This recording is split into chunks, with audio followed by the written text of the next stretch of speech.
बदमाश छोटा बच्चा। एक शरारती बच्चे की कहानी। एक छोटे से गांव में आरव नाम का 8 साल का बच्चा रहता था।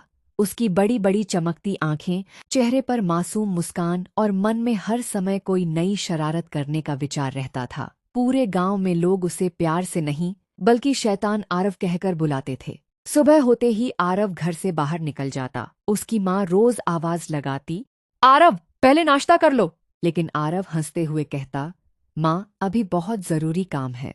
असल में उसका जरूरी काम किसी दोस्त के घर की घंटी बजाकर भाग जाना, पेड़ से कच्चे आम तोड़ना या गली के बच्चों के साथ नई शरारत करना होता था। उसके पिता एक मेहनती किसान थे। वे चाहते थे कि उनका बेटा पढ़ लिखकर बड़ा आदमी बने, लेकिन आरव का मन पढ़ाई में बिल्कुल नहीं लगता था। स्कूल में भी उसकी शरारतें कम नहीं थीं। कभी वह ब्लैकबोर्ड पर मास्टर जी की मजेदार तस्वीर बना देता, कभी दोस्तों का टिफिन छिपा देता। पूरी क्लास हंसती, लेकिन मास्टर जी परेशान हो जाते। एक दिन विज्ञान की कक्षा चल रही थी। मास्टर जी समझा रहे थे कि बिजली कितनी खतरनाक होती है। तभी आरव ने पीछे बैठकर कागज का हवाई जहाज बनाया और उड़ा दिया। हवाई जहाज सीधा मास्टर जी के सिर पर जाकर लगा। पूरी कक्षा जोर जोर से हंसने लगी। मास्टर जी गुस्से से बोले, आरव अब बहुत हो गया। अगर तुमने अपनी आदत नहीं बदली तो एक दिन बहुत बड़ी मुसीबत में पड़ जाओगे। लेकिन आरव ने इस बात को भी मजाक में उड़ा दिया। स्कूल की छुट्टी के बाद वह अपने दोस्तों के साथ नदी किनारे खेलने चला गया। वहां उसे एक पुरानी नाव दिखाई दी। दोस्तों ने कहा, इसमें मत बैठना, यह टूटी हुई है।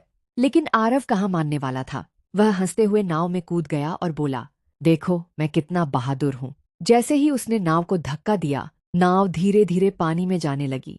शुरू में सब ठीक था, लेकिन कुछ ही देर बाद नाव के नीचे से पानी अंदर आने लगा।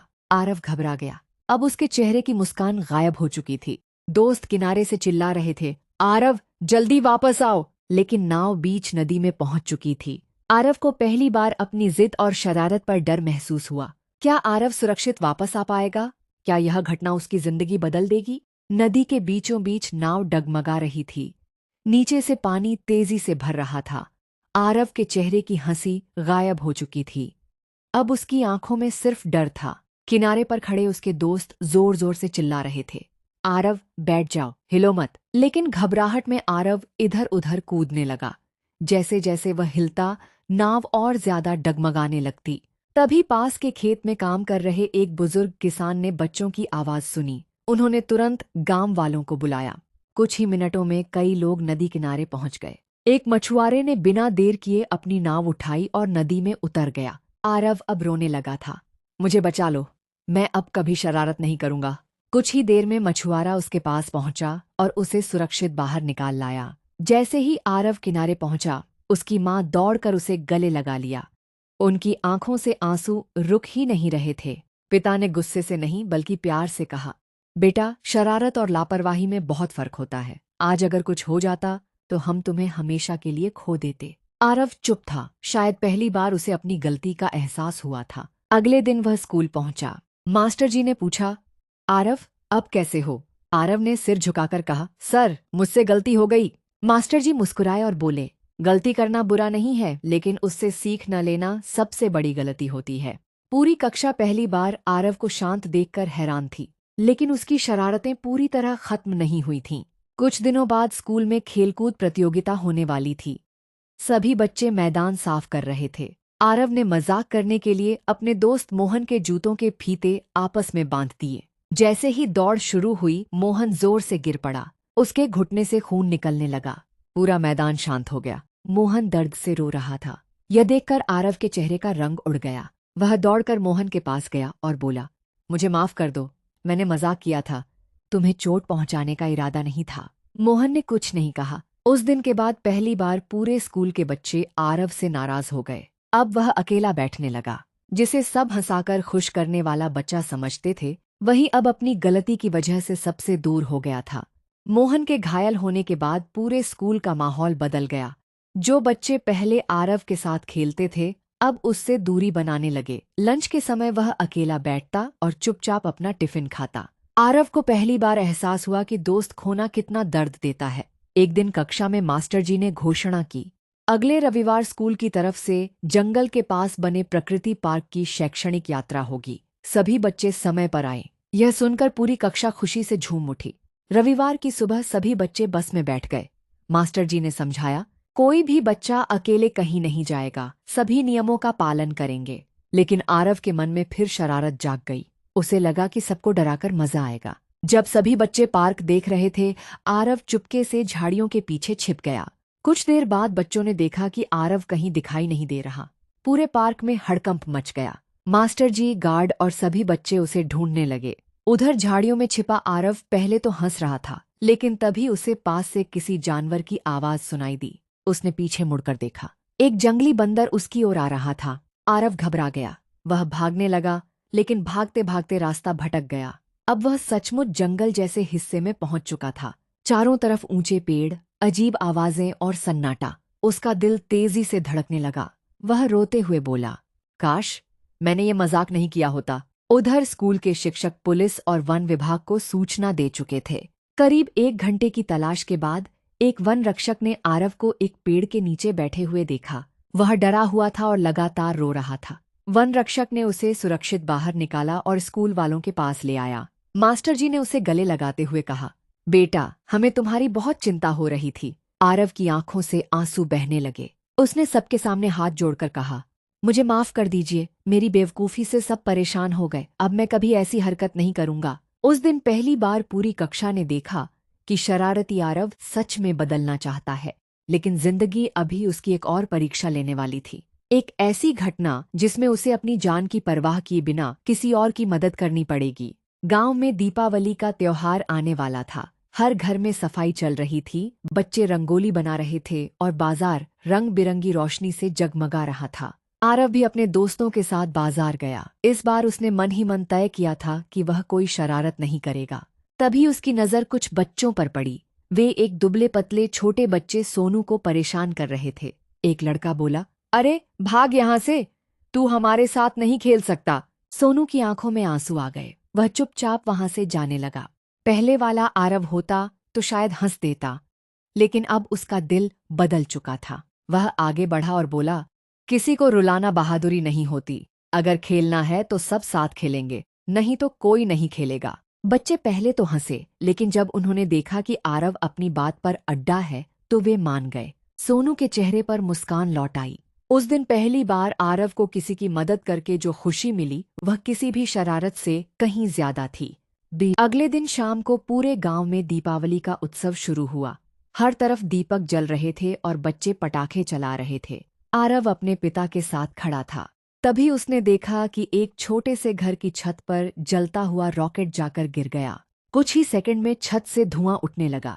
घर के अंदर से एक महिला की घबराई हुई आवाज आई, कोई बचाओ, मेरा बच्चा अंदर है। लोग इकट्ठा तो हो गए, लेकिन आग बढ़ती जा रही थी। आरव ने देखा कि घर का दरवाजा आधा खुला है। वह बिना समय गंवाए अंदर दौड़ पड़ा। अंदर धुएं के कारण कुछ दिखाई नहीं दे रहा था। उसे खांसी आने लगी, लेकिन उसने हिम्मत नहीं छोड़ी। कमरे के कोने में उसे एक छोटा बच्चा रोता हुआ मिला। आरव ने तुरंत उसे अपनी बाहों में उठाया और बाहर की ओर भागा। जैसे ही वह बाहर निकला, गांव वालों ने राहत की सांस ली। बच्चे की मां ने उसे गले लगाकर रोते हुए कहा, बेटा, आज तुमने मेरे बच्चे को नई जिंदगी दी है।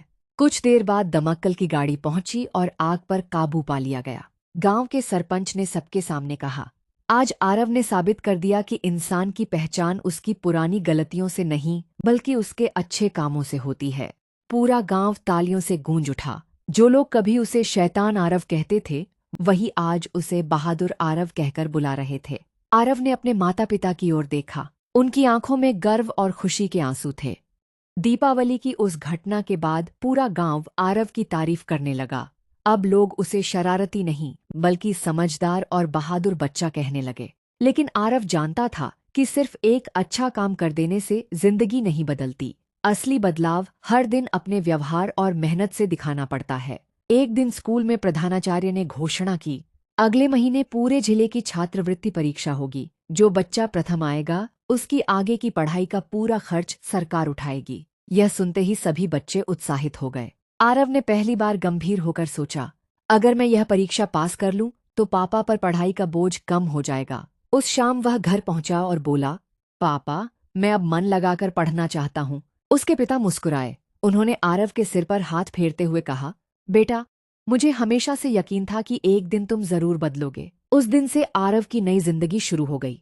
सुबह जल्दी उठना, स्कूल जाना, होमवर्क करना और रात को पढ़ाई करना उसकी आदत बन गई। पहले जो बच्चा किताबों से भागता था, अब वही घंटों तक पढ़ाई करता था। परीक्षा से ठीक 10 दिन पहले उसके पिता खेत में काम करते समय फिसल गए। उनके पैर में गंभीर चोट लग गई। अब घर की जिम्मेदारी भी बढ़ गई। आरव सुबह गायों को चारा डालता, माँ की मदद करता, फिर स्कूल जाता और रात में पढ़ाई करता। कई बार थककर उसकी आंखें बंद होने लगतीं, लेकिन वह खुद से कहता, अगर अभी हार मान ली तो पापा का सपना अधूरा रह जाएगा। आखिरकार परीक्षा का दिन आ गया। पूरे जिले से सैकड़ों बच्चे परीक्षा देने आए थे। आरव के मन में थोड़ा डर था, लेकिन उसे मास्टर जी की बात याद आई। मेहनत कभी धोखा नहीं देती। उसने पूरे आत्मविश्वास के साथ प्रश्न पत्र हल किया। परीक्षा खत्म होने के बाद सभी बच्चे बाहर निकल आए। अब सबको सिर्फ परिणाम का इंतजार था। करीब 15 दिन बाद स्कूल में परिणाम घोषित होना था। जिस दिन रिजल्ट आने वाला था, आरव पूरी रात सो नहीं पाया। सुबह वह अपने माता पिता के साथ स्कूल पहुंचा। पूरा मैदान बच्चों और अभिभावकों से भरा हुआ था। प्रधानाचार्य मंच पर आए और बोले, इस वर्ष छात्रवृत्ति परीक्षा में प्रथम स्थान प्राप्त करने वाला छात्र है। पूरा मैदान शांत हो गया। आरव की धड़कन तेज हो गई। प्रधानाचार्य ने मुस्कुराते हुए नाम लिया, आरव शर्मा। पूरा मैदान तालियों से गूंज उठा। आरव की आंखों से खुशी के आंसू निकल पड़े। उसने दौड़कर अपने माता पिता को गले लगा लिया। उसके पिता भावुक होकर बोले, आज तुमने साबित कर दिया कि इंसान अपनी पुरानी गलतियों से नहीं, अपने वर्तमान कर्मों से पहचाना जाता है। लेकिन आरव की असली मंजिल अभी बाकी थी। आगे चलकर उसे एक ऐसा फैसला लेना था जो सिर्फ उसकी नहीं, पूरे गांव की जिंदगी बदलने वाला था। छात्रवृत्ति मिलने के बाद आरव की खुशी का ठिकाना नहीं था। अब उसकी पढ़ाई का खर्च सरकार उठाने वाली थी। उसके माता पिता की आंखों में गर्व साफ दिखाई देता था। एक दिन स्कूल में प्रधानाचार्य ने कहा, बच्चों, अगले महीने हमारे गांव में विज्ञान और नवाचार प्रदर्शनी लगेगी। जो बच्चा सबसे अच्छा मॉडल बनाएगा उसे जिले में भेजा जाएगा। आरव ने तुरंत भाग लेने का फैसला किया। उसने सोचा कि वह ऐसा मॉडल बनाएगा जिससे गांव के लोगों की मदद हो सके। कई दिनों तक उसने मेहनत की। कबाड़ से सामान इकट्ठा किया, पुराने मोटर, पाइप और लकड़ी के टुकड़ों से एक कम लागत वाली वर्षा जल संचयन रेन वाटर हार्वेस्टिंग का मॉडल बनाया। जब प्रदर्शनी का दिन आया तो सभी लोग उसके मॉडल को देखकर हैरान रह गए। आरव ने समझाया, अगर हम बारिश का पानी बचाएंगे तो गर्मियों में पानी की कमी नहीं होगी। जजों ने उसकी बहुत तारीफ की। उसी शाम गांव में तेज बारिश शुरू हो गई। बारिश इतनी जोरदार थी कि पास की छोटी नदी का पानी बढ़ने लगा। अचानक खबर आई कि नदी किनारे बने कुछ कच्चे घरों में पानी घुस गया है। गांव में अफरा तफरी मच गई। आरव अपने पिता के साथ तुरंत वहां पहुंचा। उसने देखा कि एक बुजुर्ग दादी अपने घर में फंसी हुई है। लोग पानी के तेज बहाव से अंदर जाने से डर रहे थे। आरव ने तुरंत कुछ युवकों के साथ मिलकर एक मजबूत रस्सी बांधी। रस्सी पकड़कर वह धीरे धीरे दादी तक पहुंचा। उसने दादी का हाथ पकड़ा और सुरक्षित बाहर ले आया। दादी रोते हुए बोली, बेटा, भगवान तुम्हें हमेशा खुश रखे। आज तुमने मेरी जान बचा ली। पूरा गांव एक बार फिर आरव की बहादुरी की तारीफ करने लगा। सरपंच ने पंचायत में घोषणा की, आज से आरव हमारे गांव का बाल प्रेरणा दूत होगा। ये बच्चों को अच्छी आदतें और शिक्षा का महत्व बताएगा। यह सुनकर आरव मुस्कुरा दिया।